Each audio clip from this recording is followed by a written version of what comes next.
Georgia and Alabama are obviously football rivals, but they compete in so much more than that. So which one is the ultimate state? I'm a licensed real estate agent in both states, plus I have lived and went to school in both states. So who is a better unbiased opinion than myself? So the first debate is going to be which has the better sports program. Obviously, we have to give some credibility to our national champions. We know Alabama held the title for a very long time. Georgia came in, defeated them, and now they are the champions. So we do have to give that credibility there. Now, both states do have strong collegiate sports programs, and this has been evident throughout the year. All of the SEC does, frankly. However, Georgia is the only state out of the two that has a professional sports team. So Georgia has professional football, basketball, and baseball, while Alabama does not. So you will see all the Alabamians that naturally want to pull for these Georgia professional sports teams because they don't have any sports teams themselves. Now, a lot of your Alabama residents are big Braves fans, and the Braves just won, as we know. And then you'll see a lot of them also that pull for the Hawks and that pull for the Falcons. So even taking the national championship out of the equation, I'm still going to have to give my vote to Georgia on this one, just because Georgia does have the professional sports center in check. The next thing that we need to debate is affordability. So if you're looking at the two biggest cities in each state, that's going to be Atlanta versus Birmingham. Atlanta is 44.5% more expensive than Birmingham. That is a ton. Now, we know that Atlanta is really expensive. Like, that's just kind of a common thing. So let's break it down and let's look at a couple of the smaller towns. So let's compare Carrollton versus Anniston. Even on this smaller level, it is still 18.5% more expensive to live in Carrollton than it is to live in Anniston. So when you're looking to buy the same kind of home in Alabama versus Georgia, you can look to spend about $70,000 more, or even more than that, for a home in Georgia that's the exact same as Alabama. Now, if you're really getting into the acreage, you're going to look at saving even more money by buying in Alabama because the land in Alabama is just significantly cheaper than it is in Georgia. These were two homes that I sold this last year just a few weeks apart. And look at that price difference. And the more acreage that you are looking at when you're selling a home, the more expensive it's going to be in Georgia because Alabama is just significantly cheaper.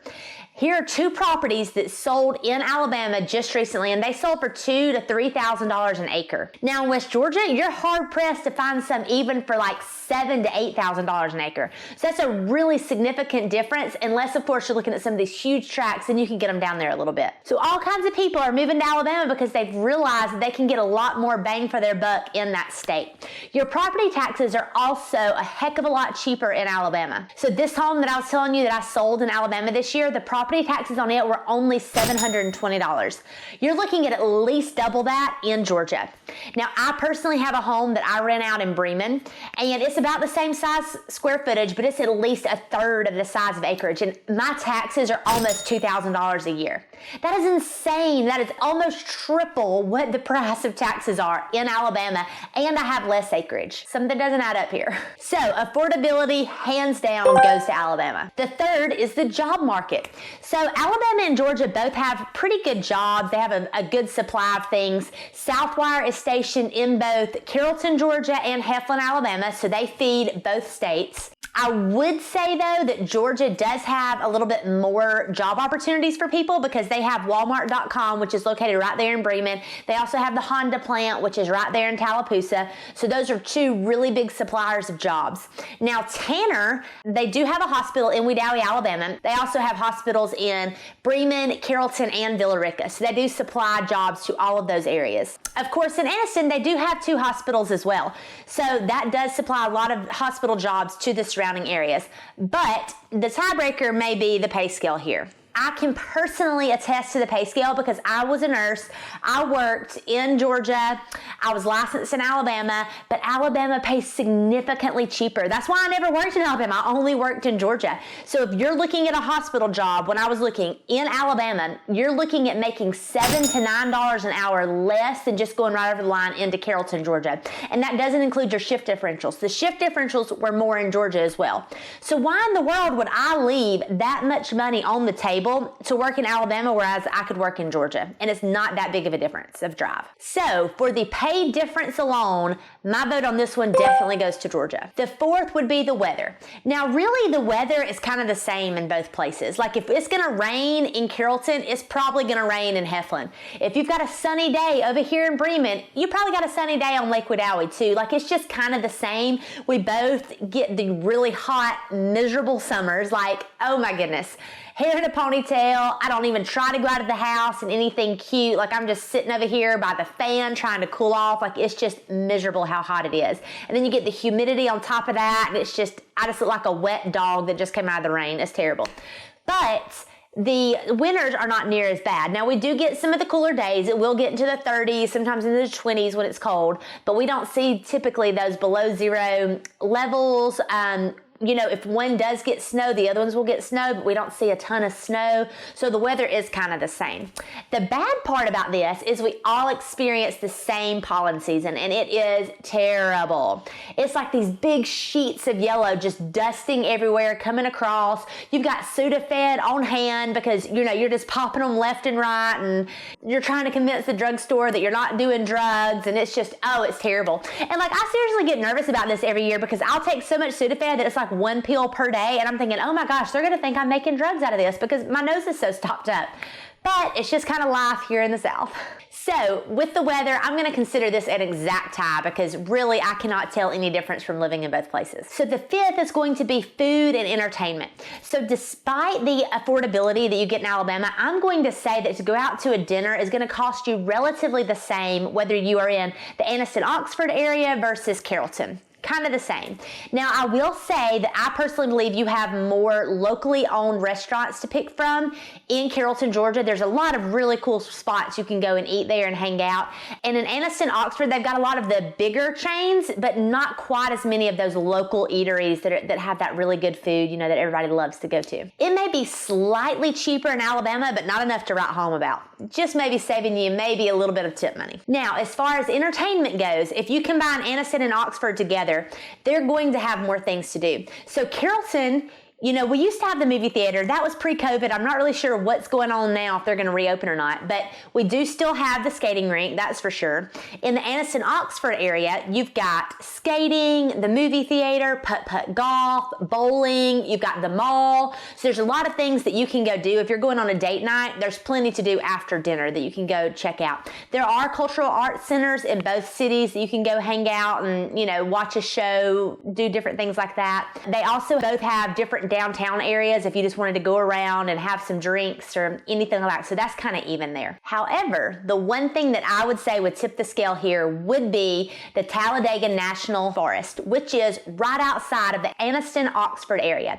This is this gorgeous place, tons of acres. They've got lots of trails, hiking. It's the tallest point in Alabama. So when you get up there, you can just see forever, and it's so beautiful. You can go to the waterfalls and jump around and swim in there. So I love to go to Chehaw. Like I try to go there multiple times a year. So for this reason, I'm gonna have to give this one to Alabama. The sixth debate is going to be school systems. This is a big one, especially if you have kids. Wallet Hub just broke down all of the school systems in the United States. They based them on quality and safety. Georgia came in at 34th in the nation, and Alabama came in at 44th. That's a pretty big difference just to be a couple hundred feet away from each other. Now, if you're looking specifically at the West Georgia versus the East Alabama area, in West Georgia, we have two top 10 schools. We have Bremen, which came in top 5. It came in at number 4. And then we also have Carrollton, which came in at number 8. If you want to expand it out just a little bit and cover all of Carroll County, then they came in at 28. So that's 3 really good school systems right there that you could pick from if you're in the West Georgia area.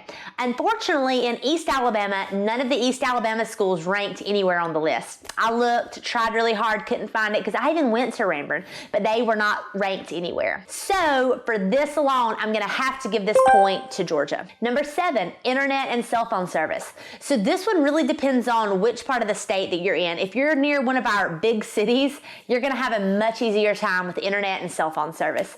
They've just got plenty of options. If you're in Carrollton, if you're in Anniston or Oxford, tons.